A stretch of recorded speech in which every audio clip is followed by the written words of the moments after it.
So, you want to save the world with clean energy? Make money doing it? Confused about the economic and technical realities of residential and commercial solar, batteries, heat pumps, EVs? Want the real-world scoop on new energy technologies, not manufacturer hype? Then tune in to the Weekly Energy Show, hosted by Barry Cinnamon. Insights from Barry's 40-plus years in the solar and energy industry will help you understand the future ways we'll generate and consume energy. And now, here's Barry.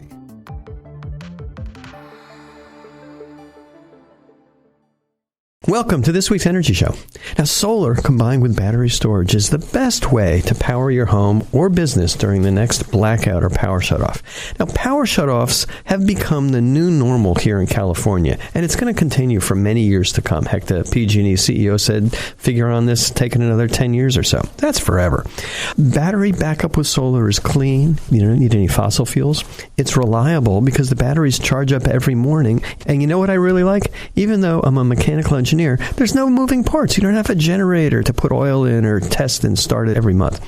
These systems are safe. There's no dangerous gasoline or natural gas. And they're cost effective because they also reduce your power bills and have almost zero maintenance for 10 years. Now, ordinary solar inverters without battery backup capabilities have to shut off the solar power if there's a power failure. This is a big surprise for people who aren't prepared. And it's a safety feature. So if you have an ordinary solar system that you put in 10 years ago, 20 years ago, 5 years ago, and there's no battery, it's probably not going to work when the power goes out. It's a safety feature there to protect utility workers. Solar inverters with batteries can operate in an island or microgrid mode. So they'll keep working if utility power goes out. And then they'll automatically supply power to the critical loads in your house when the power goes down. And this power comes from solar during the day. So your critical loads are running from solar during the day and the batteries at night. And the batteries get pretty much depleted at night, and then they fully charge the next day. So it's totally automatic. But there's a big caveat, a big but. You can't run your home or business exactly the same way you do when the grid is connected. The batteries have a limited amount of energy. And also, the inverters can provide a limited amount of power, not everything your whole house needs.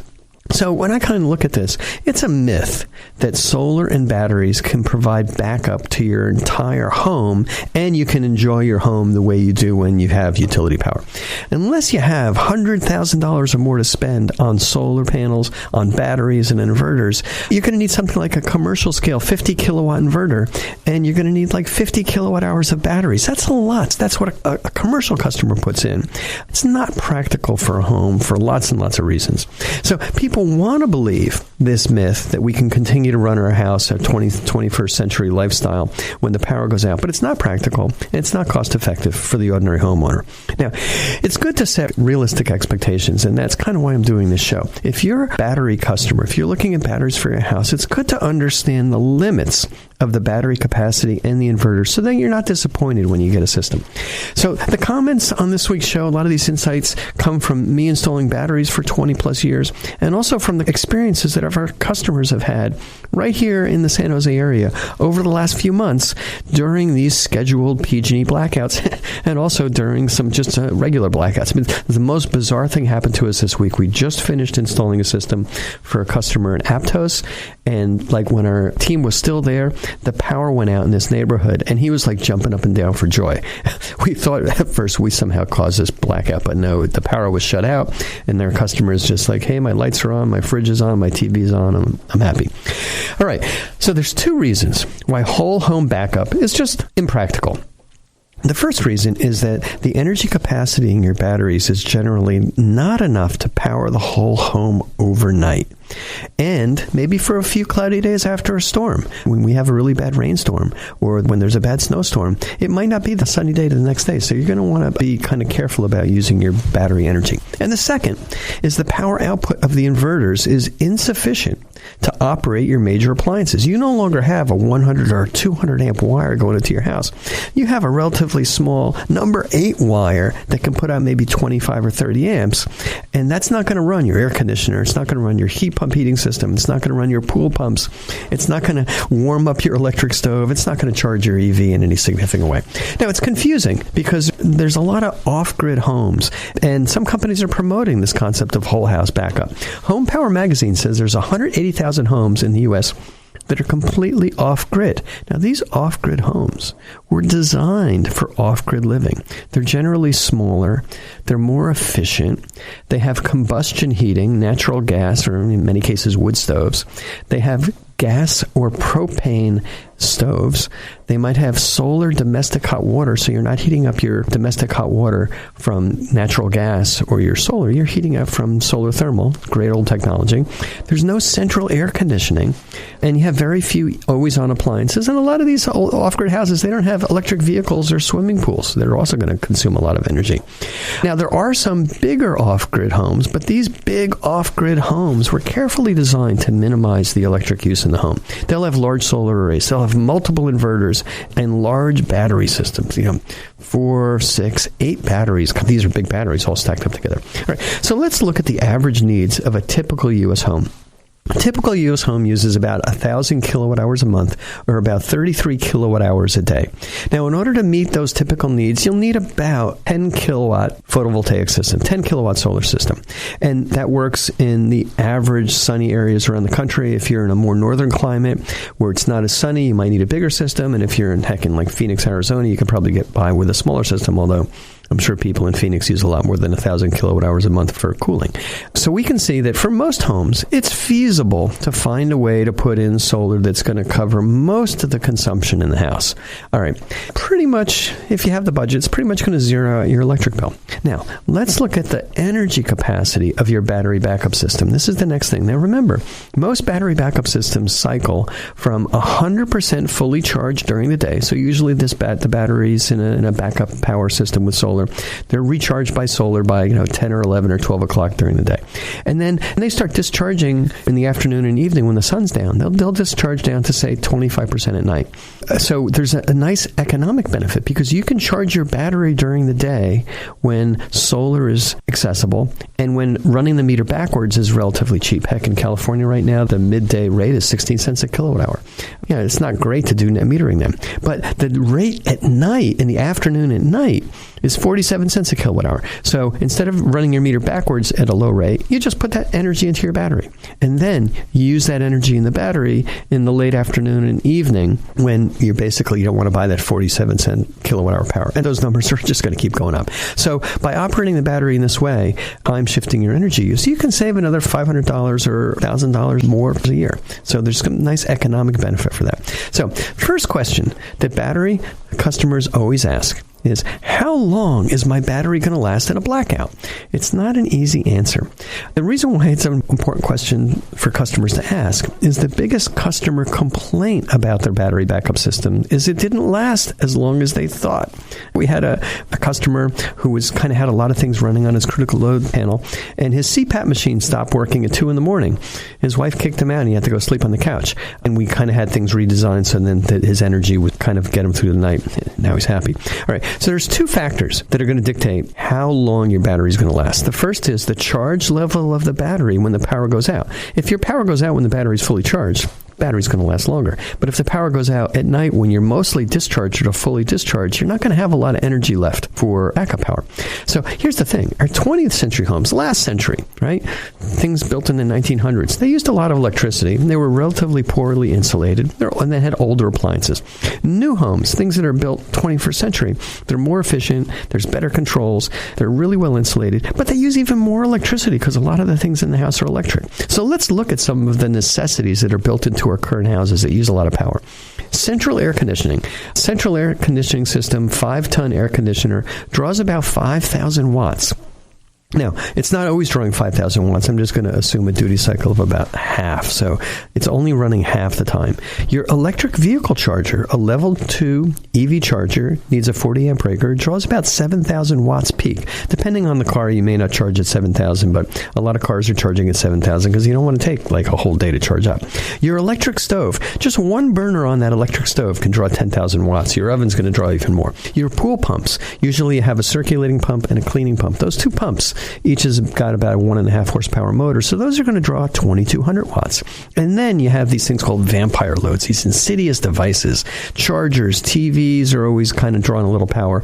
Amazon or intelligent speakers, your internet router, your cable modem, your doorbell, your security system, appliances with timers and clocks. These things add up easily to over 100 watts, and those are on 24/7.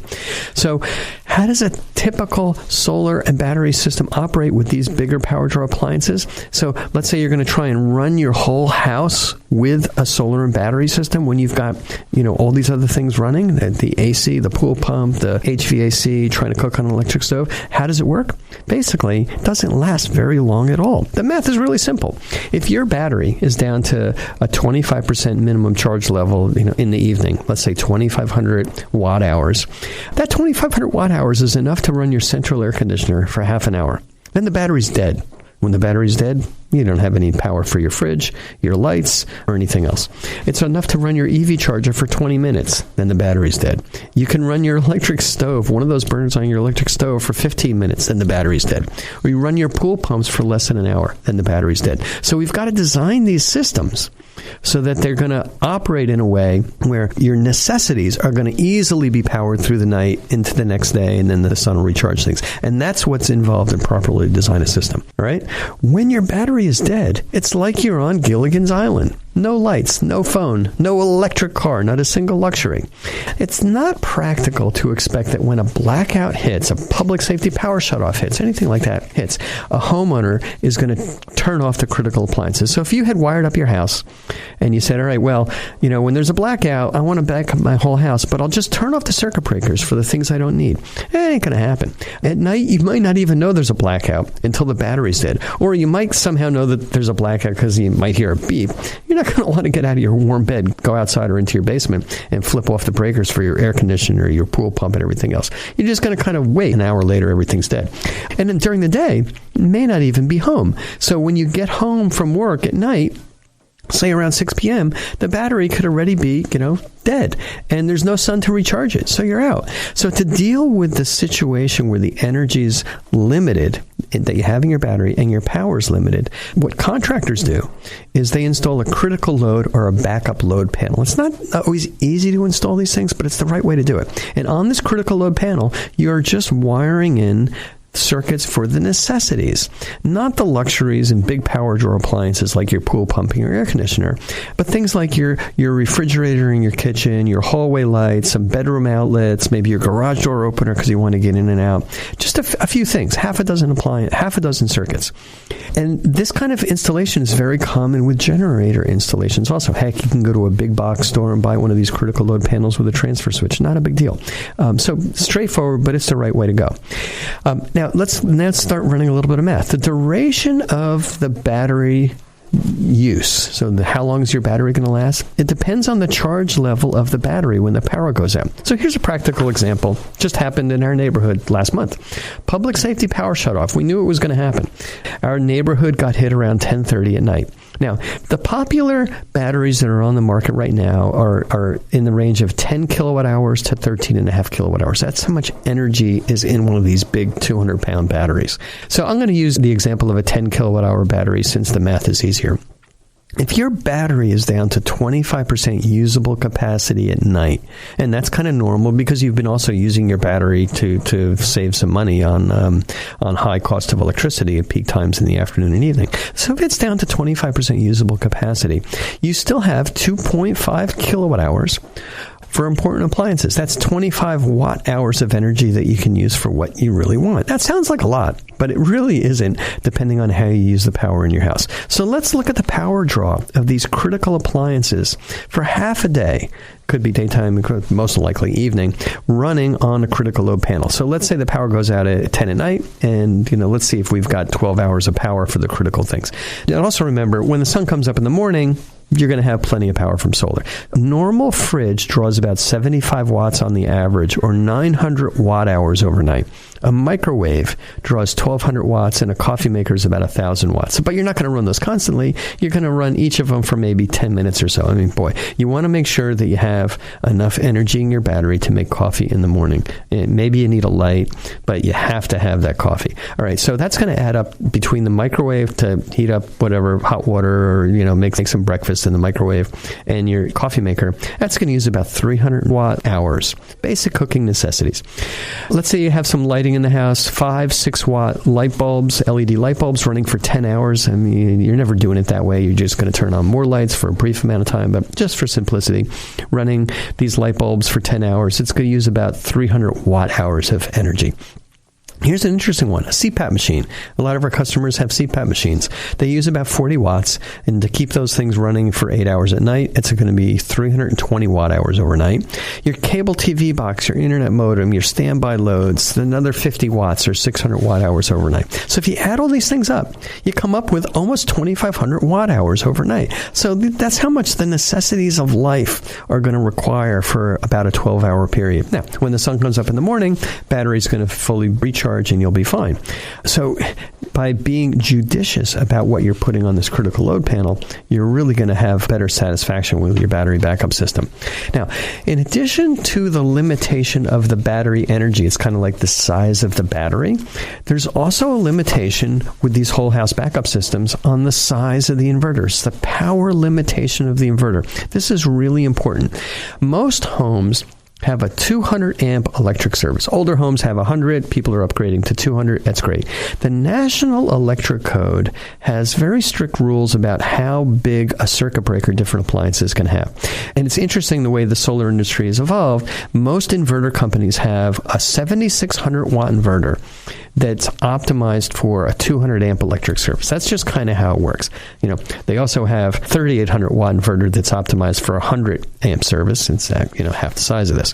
So that's just kind of the way things work. So these inverters, the normal biggest inverter you can put on a 200 amp service is a 7,600 watt inverter. There's ways around it. You can kind of downgrade your service. You can do some other fancy things to put more power in there, but that's kind of typical.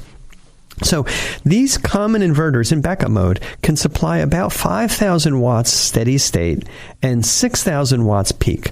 That's when they're operating from the battery. And it's interesting, the limitation isn't really as much in the inverter, but the limitation is the amount of power that can be drawn quickly from the battery without kind of burning it out. And there's a little bit of variation here and there, but you'll notice that 5,000 watts steady state or 6,000 watts peak is not enough power output to start the big motors and things like heat pumps and air conditioners and well pumps. It's just not enough current can be pulled out of the thing at once to start those things up. Also, as we talked before, it's just, they're going to suck the power dry very quickly because they're using so much energy. So the other thing you have to remember is that you're not just starting up your air conditioner or your HVAC system. You've got other things in your house trying to start up at the same time. Your refrigerator is going to start, your lights are going to start, everything's going to want to get going, and they're going to draw a lot of power, and it's not going to be enough that's supplied by the inverter. And even if you could start these big appliances somehow, some way, they're only going to run for an hour or so before your battery capacity is dead. Now, another way around this is to install multiple inverters for more peak power, but it's going to require a bigger electrical service or changes to your electric panel. And obviously, if you're putting in multiple inverters and you want to draw more power, you're going to need more battery capacity. So the whole house battery backup is not practical for the vast majority of homeowners. Don't deceive yourselves. There's a limitation of the battery energy capacity. 1 or 2 batteries is going to give you, 10 to 27 or so kilowatt hours. There's a limitation of inverter power output in terms of watts, unless you want to go with lots of inverters. And most people have a limitation on the amount of money they can spend to buy more batteries and inverters. So practically, you're going to have to kind of live with what's out there, and that's not going to change a lot in the future. So what can homeowners do now? Well, what you have to do is carefully match your battery capacity and your inverter capacity to match the needs of your home during a blackout. Sit down and work with your solar contractor, your battery storage contractor, and figure these things out. don't try to power too much. It's your natural inclination. You say, oh, heck, let me try and run 10 circuits. I'm not going to use that one too much. And if there's a blackout, I'll turn the switches off. I'll turn the circuit breakers off. That's not the way it works in the real world. I've just seen too many customers that are upset when the power goes out at night that, oh, I shouldn't have connected so many things up to my backup panel. Now, the thing is, if you put in one of the common, standard, best systems out there, you can get by forever with a 10 kilowatt hour battery or a 20 kilowatt hour battery if you're careful, but you can't power the whole house. And when I'm saying you can get by forever, that 10 kilowatt hour battery is going to be fully charged the next morning when the sun comes up. So it's usually fine. What we found is even on a cloudy day, I mean, today actually it's cloudy. It's November. It's very overcast. Even on a cloudy day, your 8 kilowatt solar system, a normal, typical solar system, it's not going to be generating 8 kilowatts of power. It might be generating 1 or 2 kilowatts of power, but that's plenty to get the battery recharged. All right. Now, what you can do, if your budget's okay, you can install multiple batteries and multiple inverters, but it's going to be expensive and you're going to have other electric service limitations. All right. What's happening in the industry? How is the electrical industry and the solar industry addressing this? Well, there's some new smart electric system technologies that are out there that are going to help address these power and energy limitations. There are smart controls that can automatically disable big appliances when there's a blackout. So inverter companies have a relay and that are a contactor technically, that will disable the things that are going to draw a lot of power. So if there's no PG&E power, no utility power, the inverter is going to know, and it's going to turn off automatically with a contactor for each one of these circuits, your pool pumps, your HVAC system, your air conditioning. Well, you're probably not going to turn off your stove. You just better be smart enough not to use it. So that's one way, and you'd have to install one of these breakers, one of these contactors kind of on every circuit. The other way to do it is with smart circuit breakers that automatically shut off the large appliances when there's a power outage. So these smart circuit breakers are coming out, and they're basically going to just like automatically say, I'm not going to power these, out of the 24 things that are in my circuit breaker panel, I'm only going to power 6. The other 18 are automatically going to be disabled when there's a power outage. And then the third way, it's kind of like the one step further. There's new smart electric panels that automatically manage all the circuits in your house. So they're going to be smart enough and very easy for you to program to say, all right, if my battery has 10 kilowatt hours of capacity, or maybe during the day when I've got plenty of power from solar, I can actually maybe run my heat pump, and I can run my hot water heating system, and I can maybe run my pool pumps for a little while. But at night, the system's going to be smart enough to say, hey, we better go into like major conservation mode. And at that point, it's only going to run the critical things like your lights, your fridge, et cetera, et cetera. So even with these new technologies that are coming out, the current crop, and there's a few manufacturers out there, their current crop of popular batteries and inverters works great if they're properly designed. There's thousands of happy battery backup customers around the country, and we're getting lots and lots of comments from our customers.